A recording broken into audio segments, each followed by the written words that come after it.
You're sitting down to enjoy your lunch break when this monster in a jean jacket comes up to you. You can tell by his half-popped collar he's trying way too hard to be cool. He starts talking to you unprompted. Hey, did you know MonsterCon comes out this week? You didn't. Or maybe you did. It's hard to tailor this intro to each specific person. Anyway, to celebrate, me and some other GhoulTubers, Night of Arcane and Boss Level, have decided to do a collab video. You thought you got away from weirdos promoting their GhoulTube channels when you graduated high school the first time. Well, that's what you get for going back. So the host of Boss Level gave me and Night of Arcane Monster Prom characters for us to work with. Do you want to check it out? This one's up to you, viewer. Make your choice. Nah, I'm just kidding. Let's create some chaos.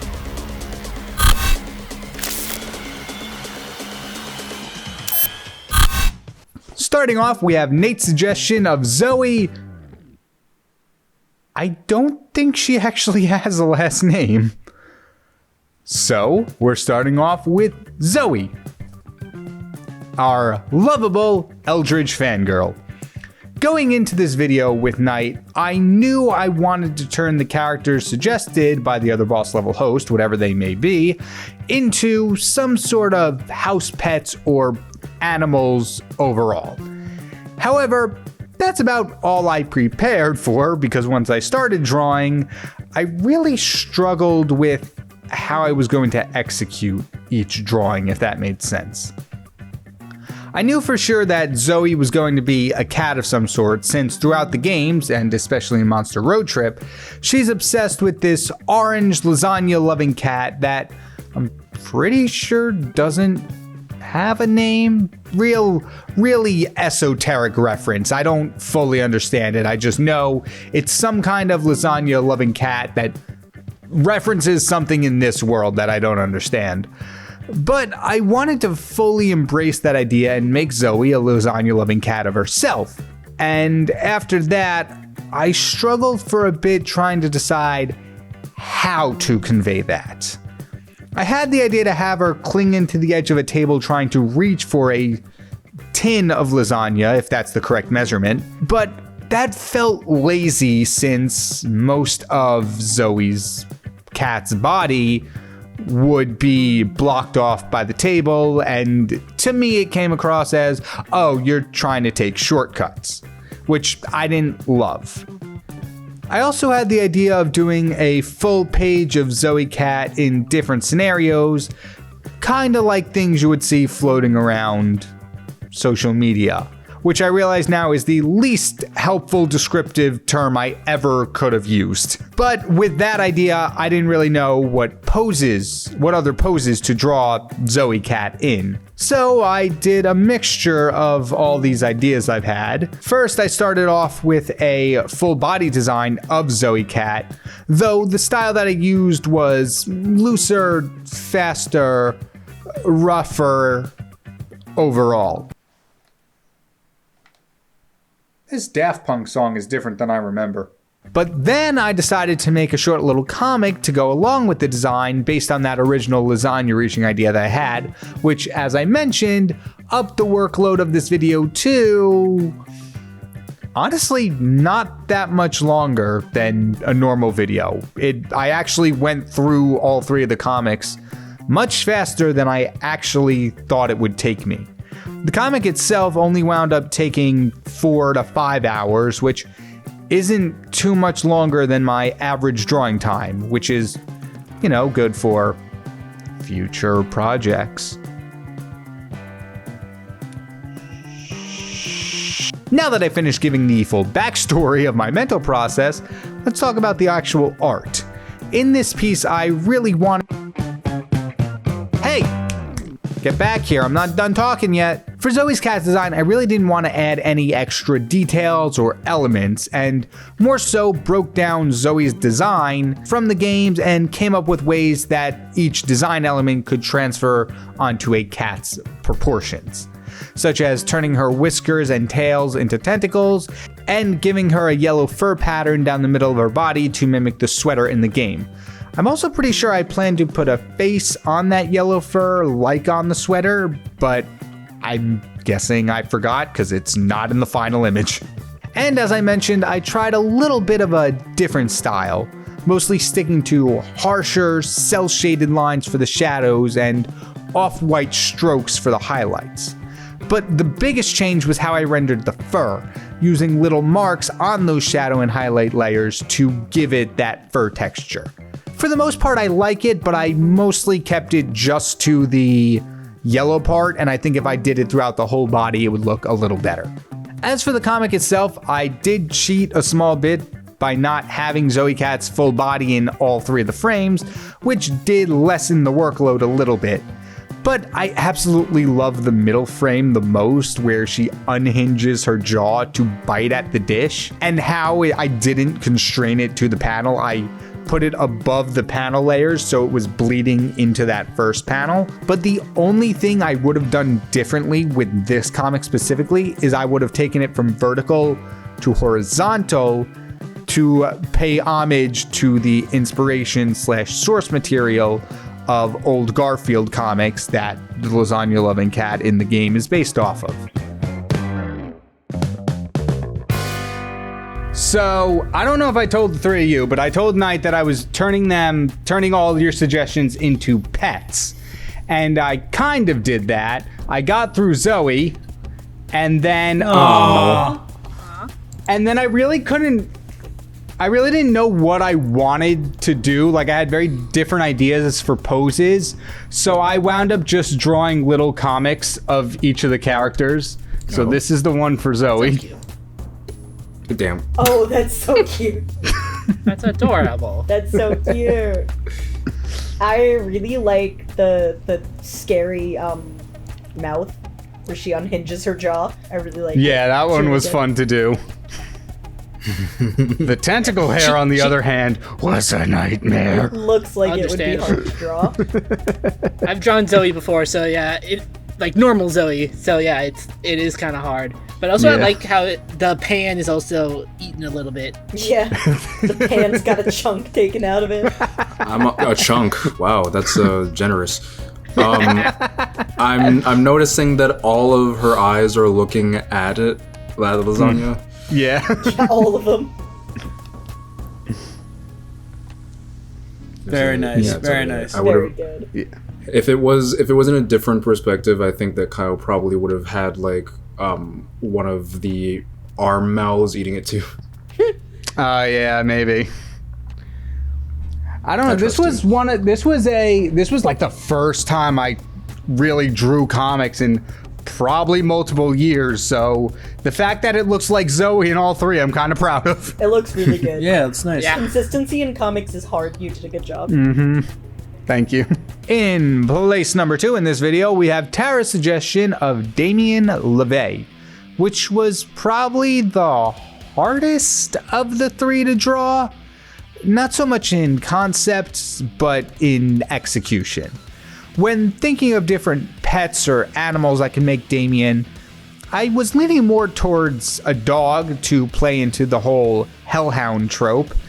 But when I was thinking of different dog breeds I can reference for Damian's design, I knew I had to make Damian a Chihuahua, the most ferocious and angry dogs relative to their size. I mostly did this because Damian to me feels a lot like a harder exterior with a softer inside kind of vibe to him. Although I have been told he has an ending where he punches the sun, so there's a little bit of dichotomy there, but that might be because when I play these Monster Prom games, I interact with Damian as little as possible. Don't tell boss level I said that. At this point, I was a little pressed for time with this video as the reveal call date was fast approaching and I've kind of been slacking. So I skipped designing Damian Dog first and went straight into the comic, designing Dogmian off the cuff when I was drawing the first panel. As a result, the design isn't as complex as Zoe Cat's. It's literally just a small red dog with Damian's facial features, which is alright, but with everything else in the comic being so minimal, it admittedly does feel a bit plain. And as I look back on this comic as I'm writing the script, I started noticing that the shading I was using for Damian is a bit too harsh in relation to the surroundings. Like in panel 2, assuming that panel has some shading done by the time I say this. For example, the flame on the lighter would cast shadows closer to the back of his face where the light's not hitting, but it would also be highlighted by the overhead lights in the room, which would drastically wash out the flame shadows if they were even there at all. Luckily, now I know that multiple light sources and environmental light sources are something I need to work on when it comes to art pieces like this, which is something I think I improved on in the next comic. But before we get to that, dog anatomy is really hard to draw. That's all I have to say about that. In my opinion, this is definitely the weakest of the 3 comics, not by much, but I love the other 2 in comparison to this one. While I think the story and the joke of the comic reads well, there's some areas I would have liked to improved on. Damian and the lighter definitely could have taken up more space in the first 3 panels to minimize some of that emptiness going on, and Dogmian's design could have been thought through just a teeny bit more to make it feel like the character I was referencing and less of just a generic hellhound. However, I do think the last panel makes up for a lot of that. The close-up of Dogmian's face having more detail and more in-depth shading where I applied my solid black comic shading really brings the whole piece together. The added detail plus the fire in Dogmian's eyes really draws the viewer's attention to that last panel, and I think allows them to appreciate the comic as a whole. But let's test that theory as we show it to everyone. And then next up, I did Damian. And obviously I don't have a style sheet for Damian like I do with Zoe, because time. But anyway, I knew I had to make Damian like a chihuahua because they're all bark and no bite. Wow. So here's my little Damian comment. No. Oh, That's adorable. That's Now- adorable. That's so is that cute. the narrator? Actually, now that I'm looking at it, it does it's more grayish. I went more for poly colors. I see. I went more bluish, but with the background and everything, it does kind of look gray. I could see why. So Okay, yeah, that's why I let's go. It's the narrator. Haha, very funny. Damian, Hot no, dog, aha. Damian, no. No. Damian, yes. Damian, yes. Can I just say, I really like your signature. I was gonna say, your signature is Thank nice. you. It was really hard to find a place to put it in that bottom panel. Should have probably maybe hit it in one of the eyes. Kind of funny. Hiding Yeah. among us in the eyes. Please no. This whole comic was actually drawn with an Among Us brush. Wow. Wow. That's a little bit We- sus. We ordered the KyngPin potion at 3 a.m. So yes, that's my little Damian Chihuahua. I'd adopt him. I would adopt him, maybe. If he wasn't You would? trying to, like, bite my soul out of my body. I was gonna say. I only say no because I'm not that much of a dog person. Zoe cat, 100% though. And of course, we saved the best for last, with Lou's suggestion of Juan the small magical Latino cat. Now hold up, KyngPin, I hear you say. How can you turn Juan into an animal when he's already a cat? Oh dear viewer, that question has a very simple answer. I didn't. I had come up with the idea to do Monster Prom Pets before Knight and I even pitched this idea to Boss Level, and I cannot thank Lou enough because the idea of Juan the small magical Latino man is for some reason one of the funniest character ideas I've ever come up with. Again, as I was pressed for time for this comic, I didn't get a chance to design Juan the Small Magical Latino Man in full before jumping into it. But you best believe that will not stop me from going back and designing it at some point in the future. Hopefully.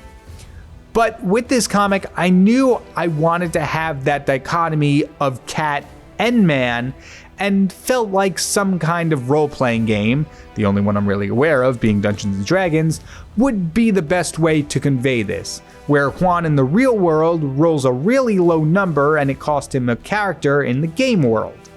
Originally, I did have the roles switched, and Juan the Small Magical Latino Cat was going to be the fantasy character, and we were going to cut to Juan the Small Magical Latino Man face down on the D&D table. But like with Zoe Cat, I wanted to showcase more of the original design I was going with in this episode than the actual Monster Prom character. And while Juan the Small Magical Latino Man just being an average dude was really funny, a powerful wizard named Juan the Small Magical Latino Man was just ever so slightly funnier. I also really liked the wizard design I made for Juan the Small Magical Latino Man in the fantasy world, so that worked out too. This one is by far my favorite comic of the three for several reasons. A, it has a full background, which I love even more, even though I did just copy and paste it for each panel, but shortcuts are an artist's greatest friend. 2, there's a bit more of a story going on here within the joke than the previous two. And finally, that middle panel with the flames turned out so much better than I expected it to be, as did the glowing eyes and staff that I did in the first frame. I'm usually less confident when it comes to drawing more abstract things such as fire or energy blast, but for the third panel, I just took it slow, took it layer by layer until I got the result I was happy with. I started by laying down the basic flame colors of orange, yellow, and white in a soft little airbrush gradient, then started erasing little strokes and dashes here and there to give it a more random feel, like it wasn't just one solid block. I repeated that process for a added glow layer to really make the flames pop. But a really subtle detail that I'm glad I included is the highlighted outlines of Juan, the Small Magical Latino Man, and the background mountains that give this panel and the flames a little more depth.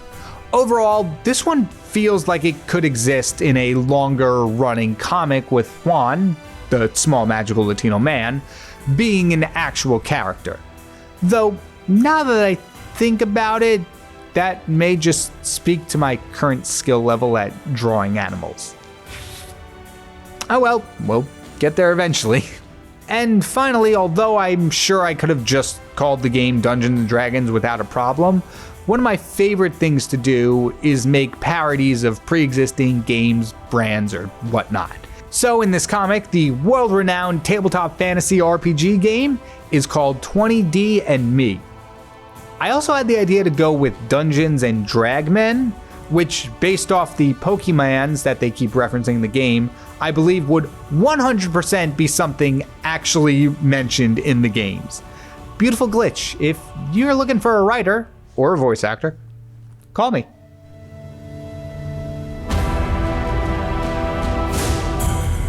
So, to be fully transparent with the audience, we had to move this call up a little bit just because of everybody's schedule. So, unfortunately, I didn't get to do the third one yet. However, I'm going to pantomime sharing something with you. You four are going to pretend to react, and then through the magic of editing, it'll look like you've looked at the comic. Oh. Oh my god. So look, this is me putting the comic into the Discord, and here's the final result. Kyle, I can't believe you draw that. No, I'm kidding. Oh, wow. Oh my god. I like the line work. It's really nice. Thank you. Good lord. Yes. Good lord, indeed. Oh wow. Long Yeah, I know. It was a lot of fun to draw, I think. Okay. Good lighting. Good lighting. Very good lighting. I hope so. The idea I have does involve a lot, so I hope I can live up to the fake hype you guys are giving me. Impressive panel layout. Thank you. I tried something different. It was called vertical lines. Yeah. Called lines. The diagonal line in there is really cool. You know, the approach I really took to this was using Write that down. First, I took this using a program, and then I put a pen down, and then I drew. And that's my creative process. Quick, everybody start naming things about the artwork that Kyle hasn't done yet. I like the shade of purple in the mouth. I love the 48 panels that you managed to put on one page. I like all the stuff you did with the colors and the blood. Yeah, It's crazy how I'm looking at it through 3D glasses. It's crazy. Kyle drew an entire manga just for this recording session. I'm really impressed, Kyle. Yeah, 2-piece. The 2-piece is real. Can't believe you got it on Times Square. Yes. Each screen in Times Square having a different panel. Stop. Yeah, it's impressive. Stop. I have to edit this. Yeah. I should have known they were going to do that. And that brings us to the end of our video of these cute little Monster Pet comics. As I've never drawn comics for a video before, except for that one solo leveling one, I don't know how well this is going to translate to a video. So if you enjoyed this, feel free to let me know down in the comments below. And don't forget to show your support by hitting the like and subscribe button. And remember, this was a collaborative effort with Knight of Arcane and the host of Boss Level. So once you're done here in about 25 to 30 seconds, make sure to check out Knight of Arcane's video. And if you want more Monster Prom content, feel free to catch up with all of Boss Level's Monster Prom playthroughs. We got our new one, Monster Con, starting June 7th. God, I hope that doesn't age poorly.